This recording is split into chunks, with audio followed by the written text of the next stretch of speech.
An alleged white supremacist was arrested in a thwarted synagogue attack in Colorado. So you see what I mean here. It's good news that they stopped this psychopath. It's bad news that this is the world we live in, All right, so let's see. Ken shares this. Thank you for sharing this, Ken.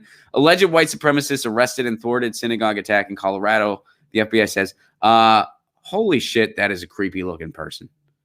I mean, my goodness. Wow. That is a creepy looking person. A man who repeatedly espoused anti-Semitic views has been arrested in a plot to bomb a historic Colorado synagogue, federal officials said Monday. The co-conspirators turned out to be undercover agents.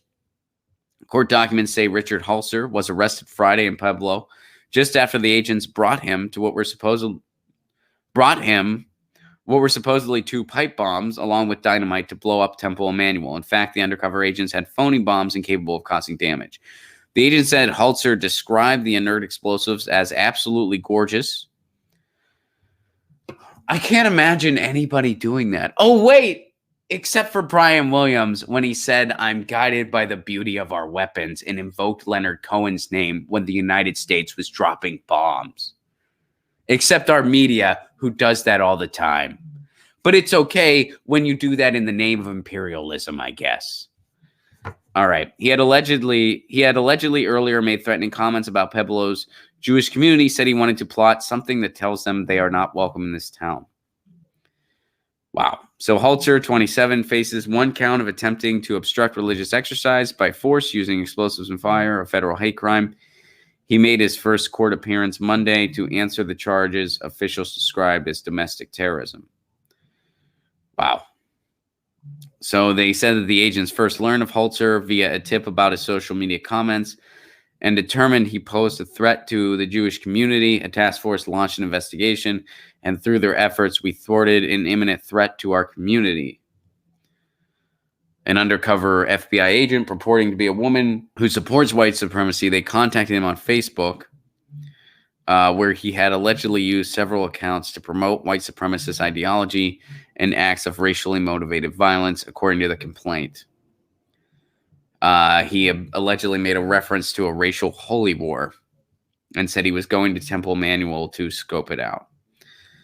The next day, he sent a video showing a woman outside the temple in which he used anti-Semitic language, according to the complaint. A video he allegedly sent earlier that day showed Nazi propaganda, knives, and masks. So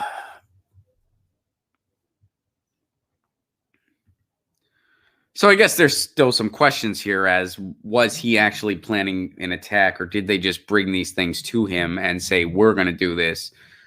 But this is a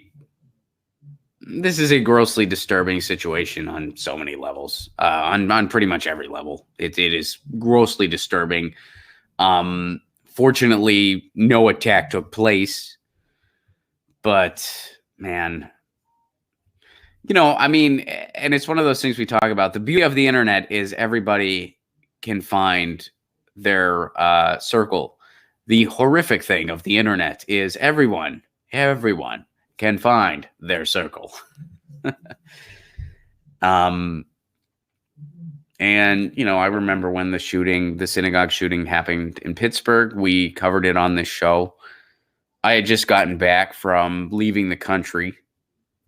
And of course, Pittsburgh's my hometown. For anyone that doesn't know that, didn't hear me mention that in the past, Pittsburgh's my hometown. So, I was kind of scared because my dad goes to a bakery right near that synagogue oftentimes on Saturdays when the shooting took place. Fortunately, he wasn't in that area that day. And, I think I also mentioned that my mom had some coworkers who were part of that synagogue. That was their place of worship. And fortunately, they were not there. That actually one of her colleagues, their son was there that day. Fortunately, he was okay. But I believe it was a very well-respected doctor in the community was among the casualties. And now, when I was just back in Pittsburgh last month, and now they're having discussions on whether or not they're going to reopen. And it's it's one of those heavy discussions to have because on one hand, it's, well, we don't want to, this place, such a brutal thing took place here. Maybe we need to move. But then on the other hand, it's like, well, if we don't reopen, are we sending the message that, hey, the shooter won? And, that's a tough, that's a tough line to walk. I certainly understand both perspectives there. I lean more towards reopen and say that our community as a whole is stronger than this. But I certainly understand the other perspective as well. But it's so gross that we live in this kind of a world where there's all these webs going on and stuff like this can happen. And yeah, we'll see this story. I mean, right now we just have this story to go on, so there's still a lot of details we're waiting for in this story. But the one thing we know absolutely for sure is that it is very, very disturbing. So we'll keep an eye on this. Thank you for sharing this, Kenneth. Get your news on with Ron. Don't you want to know what's going on? We're getting our news on today. Get your news on with Ron. Don't you want to know what's going on? We're getting our news on today.